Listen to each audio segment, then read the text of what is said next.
Everyone is hyped for the 2026 Formula One regulations, but while analysing the latest FIA power unit data, we found a mathematical disaster. There is a specific loophole in the energy recovery system that is going to cost the top teams 1.2 seconds per lap. And the worst part? The FIA can't fix it without scrapping the entire engine deal. While the world is looking at Ferrari's shiny new Miami upgrades, they are missing the fact that the very foundation of the 2026 era is currently failing behind closed doors. This isn't just a small technical glitch. It is a fundamental design flaw that could turn the fastest cars in the world into sitting ducks on every long straight. This is a crisis of engineering that the major manufacturers have been trying to hide from the public eye to protect their stock prices and marketing campaigns. I've spent the last few days digging through the technical refinements issued on April 20th, and what I found is honestly terrifying for anyone who loves flat-out racing. We were promised a 50-50 split between internal combustion and electric power. We were told the cars would be nimble and fast. But the math doesn't lie. When you remove the MGU-H, the component that recycled heat from the turbo, you create an energy vacuum that the larger MGU-K simply cannot fill fast enough.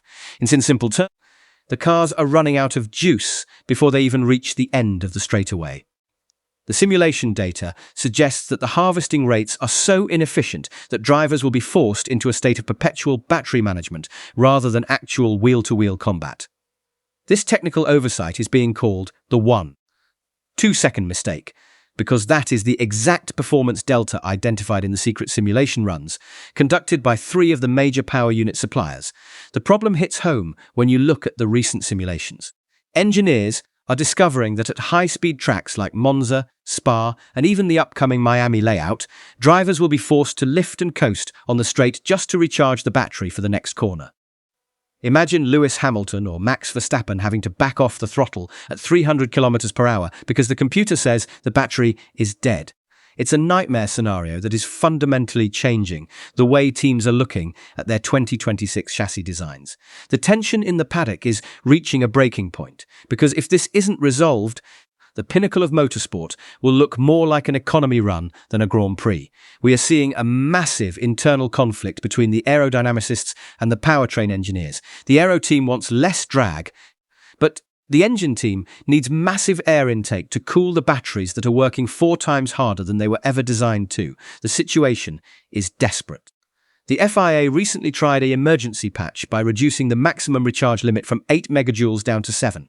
Hoping to stop the cars from feeling like heavy generators on wheels.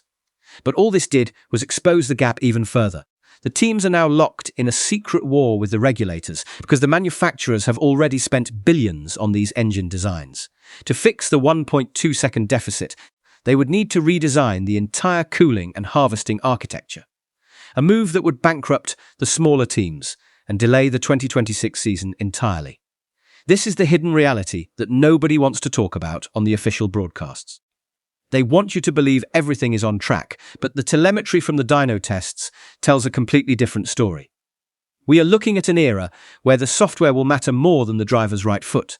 And for many fans, that is a step in the wrong direction for the identity of Formula One. You need to remember 3 key insights from this investigation. First, the removal of the MGU-H has created a recovery lag that the MGU-K cannot overcome without significant aerodynamic drag, which essentially kills top-end speed. Second, the 50-50 power split is currently a theory that fails in high-speed race simulations, leading to forced slow zones where the car effectively enters a limp mode to save energy for the final sector. Third, the nimble car concept is actually a strategic cover-up for the fact that these engines are far too heavy and inefficient to pull a full-sized chassis at current world record speeds. These 3 pillars of the 2026 regulations are crumbling under the weight of real-world physics.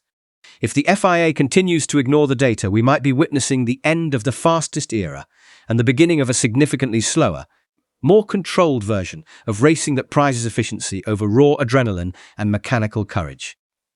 The internal leaked documents from the technical working group suggest that the top teams like Red Bull, Ford and Ferrari are already looking for grey area exploits to bypass the energy harvesting limits, which could lead to a massive legal battle before the first car even hits the track in 2026.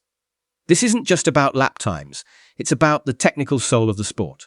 If the engines cannot sustain full power for a single lap of the Red Bull Ring or Silverstone, then the very concept of a qualifying lap will be changed forever. We are at a crossroads where the pursuit of sustainability has collided head-on with the laws of thermodynamics, and right now, thermodynamics is winning by a margin of 1.2 seconds.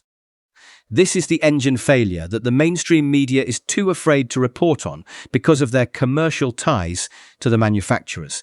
If you want to see the sport remain the true pinnacle of engineering and human talent, we have to demand transparency on these 2026 power unit failures before the designs are fully frozen, and it's too late to turn back.